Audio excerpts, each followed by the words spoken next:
welcome back to my YouTube and obviously my Facebook page and Facebook group if you're watching this in the group. I just realised I've took my makeup off and I'm filming a video and I've got my manky dressing gown on, but there you go, this is me. What you see is what you get. So I hope everybody's doing alright. In this pandemic, we thought we were sort of like turning a corner with it, didn't we? And back we seem to be back to March again. So what I'm going to talk about today, it kind of relates a little bit to what's going on, and it relates to something I read in this book which really resonated with me that I'm going to share with you, and kind of to dating back to sort of how I was kind of feeling before COVID and before lockdown, and I just thought I'd share it with you to see whether it sort of, I know I keep using the word resonates, it's like what everyone uses, isn't it? If whether people identify with it or not. So what I wanted to discuss really, or share with you, was that feeling of that you're always waiting for something else to happen, like something better all the time.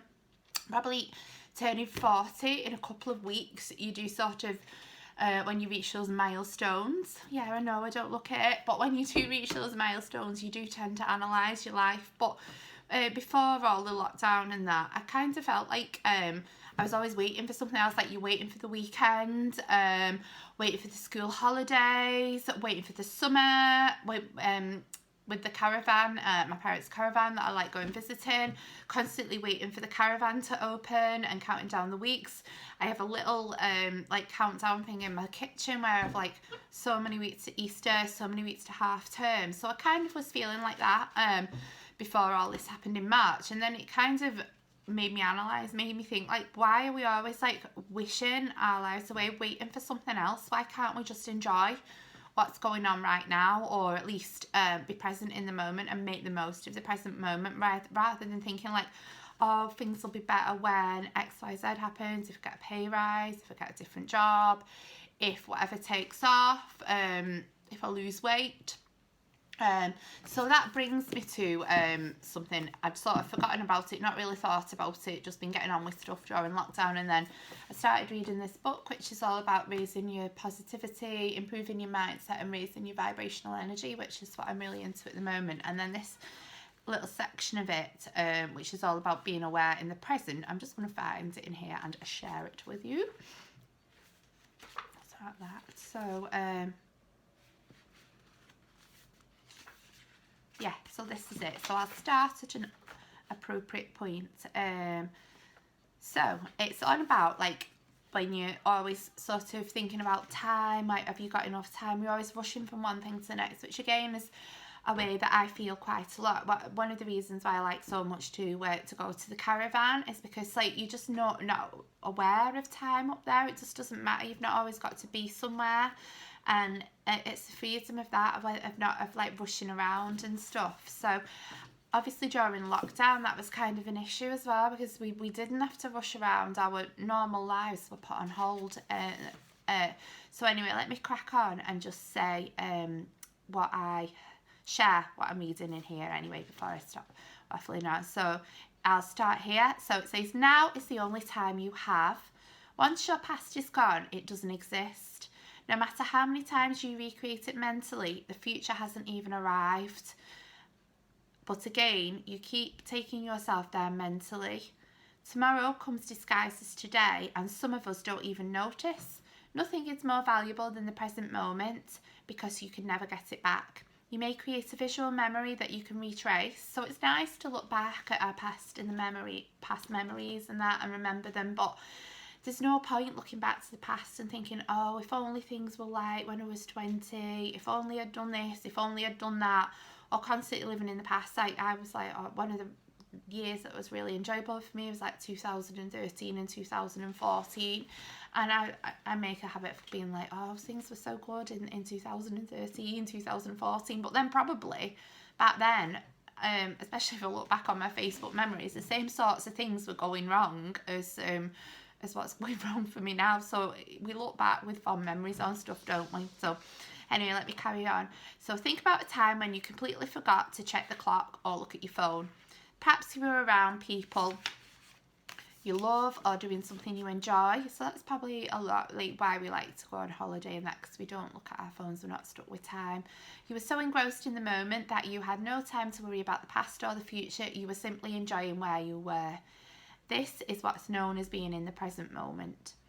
So he goes on to talk about the book, and then the person who wrote the book says, 10 years ago, you may have considered the future to be at this exact point in your life. Your future is today.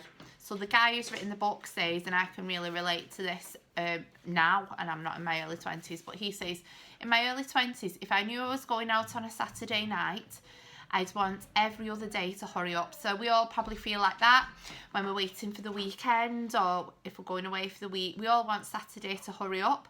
So I was wishing away my precious time I'd never get back. Sorry, my son's just come in, typical. When Saturday arrived and then passed, I'd move on to focus on another day, which I was planning something exciting. So it's that feeling that you've always got to be planning something exciting, that you've always got something to have something to look forward to, sometimes something that was weeks away. This is also the premise of life. Once we're born, every 24 hours we're moving one day closer to our death.